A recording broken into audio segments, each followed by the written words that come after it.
Muito boa noite aos Fanelvis de plantão que estão acompanhando tudo de interessante que Cat vem nos contando e o que enriquece cada vez mais o nosso conhecimento sobre o nosso ídolo, sobre Elvis Presley. E na parte final deste capítulo você vai descobrir a curiosidade do porquê, por exemplo, no especial de televisão de 1977 para a rede de televisão CBS, o pai de Elvis estava com uma jaqueta vermelha escrito Elvis in Concert, porque ele e muitos membros do pessoal de Elvis usavam tais jaquetas. Você vai saber daqui a pouquinho. Agora eu gostaria de deixar o meu apreço e o meu agradecimento aos amigos que formam uma corrente e nos ajudam a manter o canal em movimento.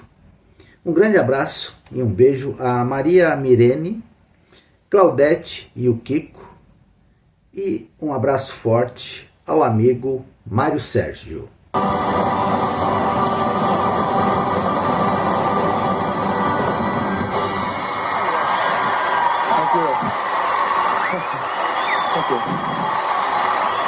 Thank you very much.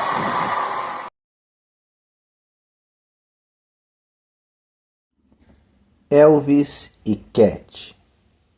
Eu permaneci bastante calma durante o ocorrido, mas quando tudo acabou, eu simplesmente desmoronei pensando no que poderia ter acontecido com Charlie ou com qualquer um dos outros que eram realmente como uma família para mim. Daquele momento em diante, fiquei mais alerta do que nunca.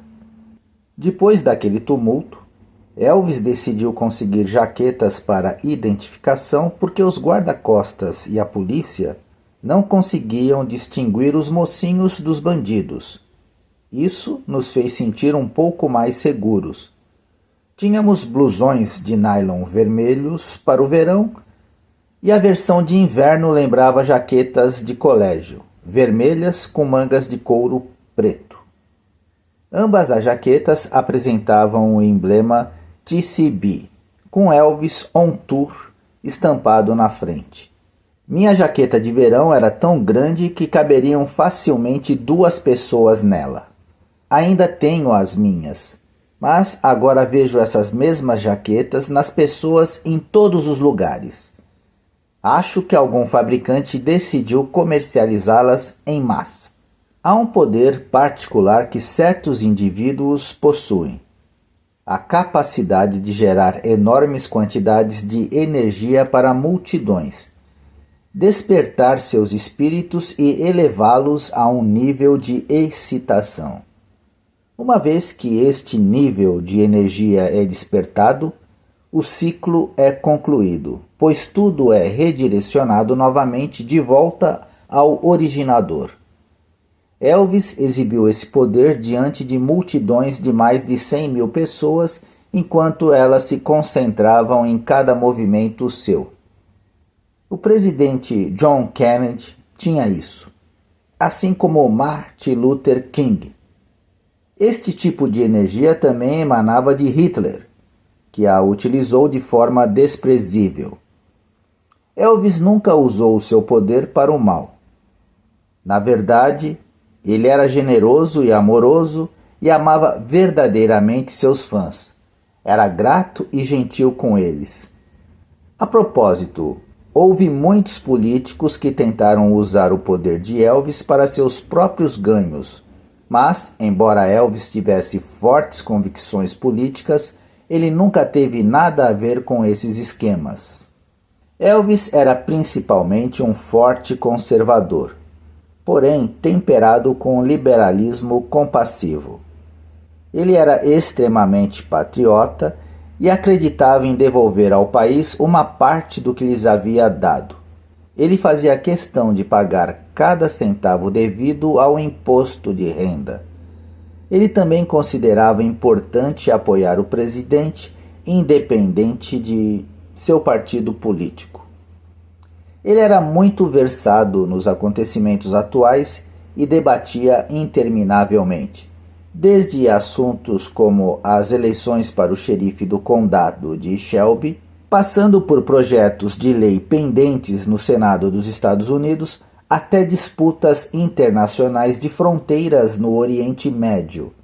Elvis era um homem muito informado e um leitor ávido. Elvis me disse em 1970, e é tão claro para mim como se fosse ontem: minha missão na vida é fazer as pessoas felizes, sem mensagens pesadas, nada de discursos políticos.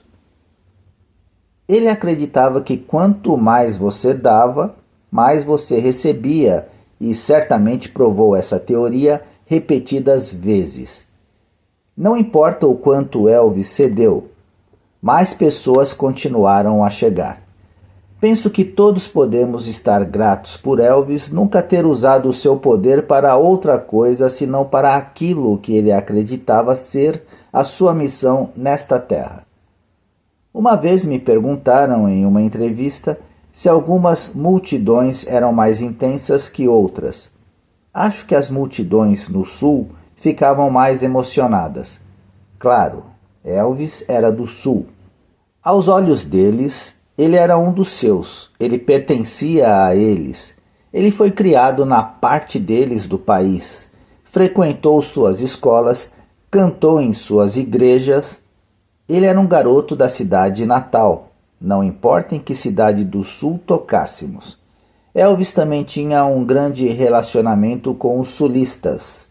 Ele falava a língua deles, levava o tipo de vida que eles viviam e cantava a música originada nas varandas da frente. Portanto, não é de admirar que o público no sul tenha ficado mais emocionado. No entanto, seu público externo também ficou bastante entusiasmado. Havia fã-clubes no Japão, Inglaterra, Bélgica, França, em quase todos os lugares. As agências de viagens organizavam excursões aos Estados Unidos para que as pessoas assistissem a alguns dos shows de Elvis. Agora é preciso entender que algumas dessas pessoas colecionavam recordações e discos de Elvis há pelo menos 20 anos, e esta foi a primeira vez que o viram pessoalmente. Então, depois de toda essa expectativa, eles costumavam ficar excessivamente entusiasmados. Quando tento dissecar o fenômeno que foi Elvis Presley, não existem fronteiras nem barreiras regionais. Ele foi idolatrado em todas as partes do país, grandes e pequenas cidades, bem como nas aldeias e metrópoles da Europa e em muitas nações do Extremo Oriente. Ele não podia ser categorizado e arquivado como a maioria dos artistas. Ele tinha uma magia própria que emocionava os pobres, a classe média e os ricos. A sua imagem era singular e o seu apelo era universal. Ele era Elvis. Final do capítulo 5. Bem, amanhã eu volto com o início do capítulo 6. Elvis para sempre.